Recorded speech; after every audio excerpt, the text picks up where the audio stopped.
आज के इस वीडियो में हम बात करेंगे कक्षा 12वीं अर्धवार्षिक परीक्षा 2024-25 में अंग्रेजी के पेपर के सॉल्यूशन की। चलिए शुरुआत करते हैं।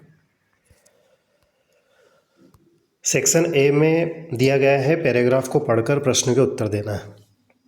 तो चलिए सीधे हम प्रश्नों के उत्तर की ओर चलते हैं। क्वेश्चन को समझना पहले इम्पोर्टेंट है, उसके बाद में आप कोई स्टोरी जो समझ में आई है उससे उसको रिलेट करना है। जैसे पहला है, we don't take the first steps towards a good cause because. अच्छे काम के प्रति हम पहला कदम नहीं बढ़ाते हैं क्योंकि we wonder if we can do the work alone, है ना। अगला है, how much time will kitchen waste take to become a good garden manure. Manure का अर्थ होता है खाद, उर्वरक जिसको हम बोलते हैं। तो किचन का जो भी वेस्ट होता है, जैसे हरी सब्जियां काटने के बाद में जो वेस्ट बचता है, और भी बहुत सारी चीज़ें हैं, उनको यदि हम खाद में बदलना चाहें, गार्डन मैन्योर में बदलना चाहें, तो कितना समय लेता है? तो वो 3 to 6 मंथ लेता है।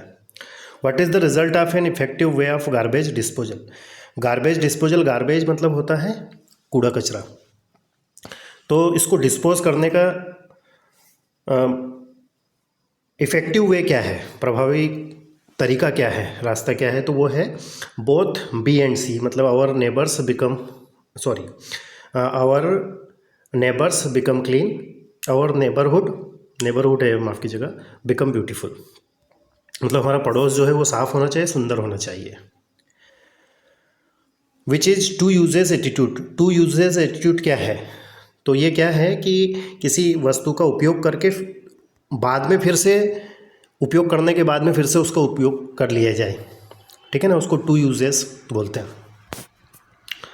तो इसका आंसर आ जाएगा बोथ ए एंड बी। जैसे to use an article second time also, to use an article longer, मतलब लंबे समय तक, दोनों आ जाएगा इसका। In the pages the writer does not agree. पैराग्राफ में लेखक किस चीज़ से एग्री नहीं है? तो डिक्रीजिंग इन्वायरमेंट पोल्यूशन से।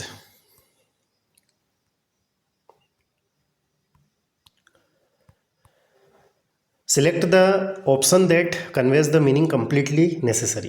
कंप्लीटली नेसेसरी का मीनिंग क्या है? तो इसका आएगा imperative. Which sentence is incorrect about internet. तो internet cleans the environment of our planet, मतलब इंटरनेट जो है हमारे प्लेनेट से इन्वायरमेंट को साफ करता है, यह स्वच्छ बनाता है, तो ये गलत है। The term green finger refers to. Pages में ग्रीन फिंगर दिया गया है, तो ग्रीन फिंगर का मतलब यहाँ पर क्या है? तो ये है अ पीट। पीट मतलब होता है गड्ढा। We should avoid the use of paper napkins because. हमें पेपर नैपकिन्स को अवॉइड करना चाहिए क्योंकि more trees will cut have to be cut down. क्योंकि हम जितना ज़्यादा पेपर यूज़ करेंगे उतने ही ज़्यादा पेड़ों को काटना पड़ेगा, क्योंकि पेपर बनाने के लिए पेड़ों की आवश्यकता होती है, उसकी लकड़ी की। A lot of people don't care about environment because. ज़्यादातर लोग इन्वायरमेंट की केयर नहीं करते क्योंकि don't understand how they are harming environment. उनको ये भी पता नहीं है कि हम इन्वायरमेंट को कितना नुकसान पहुंचा रहे हैं। दूसरा क्वेश्चन है, read the following pages carefully and make notes on it. Paragraph को पढ़कर प्रश्न के उत्तर देना है, नोट मेकिंग करना है और टाइटल ढूंढना है। तो नोट मेकिंग के लिए तो हमने प्लेलिस्ट बना रखी है, क्लास में भी हमने बहुत बार आपको करवाया है। टाइटल की यदि हम बात करें तो इसमें इंडियन स्किल के ऊपर और अन स्किल के ऊपर बताया गया है। तो स्किल इंडिया जो प्रोग्राम है उसके ऊपर ये पैराग्राफ है। तो टाइटल इसका स्किल इंडिया प्रोग्राम या इम्पोर्टेंस ऑफ स्किल, ये भी लिख सकते हैं, क्योंकि टाइटल जो है वो डिफरेंट हो सकते हैं। फिर बात करते हैं बी की, तो इसमें राइटिंग स्किल है। राइटिंग स्किल में जैसे लेटर, एप्लीकेशन, रिपोर्ट, कंपोजिशन, जितने भी क्लास 12th के स्टैंडर्ड के हिसाब से इम्पोर्टेंट हैं, वो सारे हमने राइटिंग स्किल के नाम से जो प्लेलिस्ट बना रखी है, उसमें सारी इंपॉर्टेंट चीज़ें आपको मिल जाएंगी। तो वहाँ जाकर इन सारे प्रश्नों के उत्तर आप देख सकते हैं। सेक्शन सी की यदि बात करें तो इसमें आर हिंदी वर्णमाला के स्वर से शुरू हो रहा है, तो एन आएगा। फिर है, he has been teaching here since 1998। हर चमकती हुई चीज़ सोना नहीं होती, तो वो होता है all that glitters is not gold. Aldous का अर्थ होता है यद्यपि। I have come here several times, I can not remember the way. यद्यपि मैं कई बार यहाँ आ चुका हूँ लेकिन फिर भी मुझे रास्ता नहीं पता है। What is the time by your watch?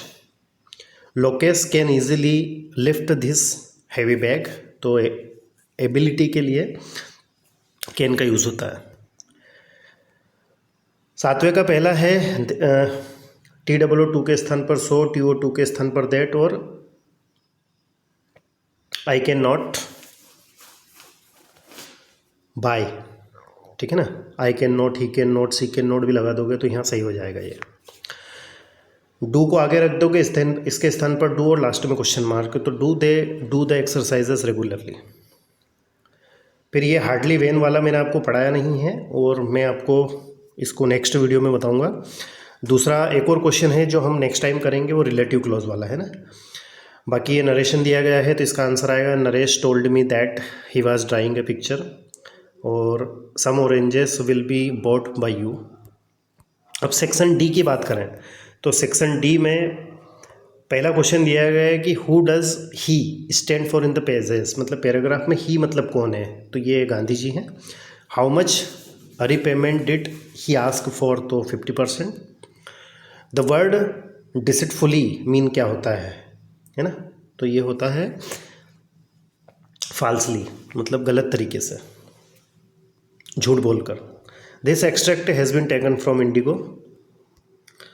The aim of Gandhi to get agreed with only 25% refund was the fact that the landlords obliged to surrender part of money and their prestige.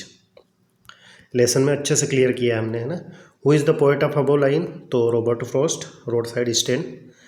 What is the childish longing? तो ये आएगा farmers wish that customers should stop and shop. लक्ष्य का मतलब क्या है? तो लक्ष्य का जो मतलब होता है वो दुबक कर बैठना होता है। अब यहाँ पर दुबक कर बैठने के लिए कोई ऑप्शन दिया नहीं है, तो आई थिंक यहाँ पर appears will be the right answer.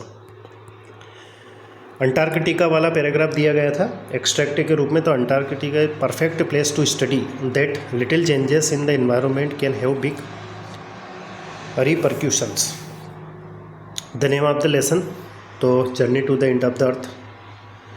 The pages opposite increase, तो आएगा डिप्लेशन। इंक्रीज का अर्थ होता है बढ़ना, ये बढ़ा हुआ, और डिप्लेशन मतलब होता है कमी होना।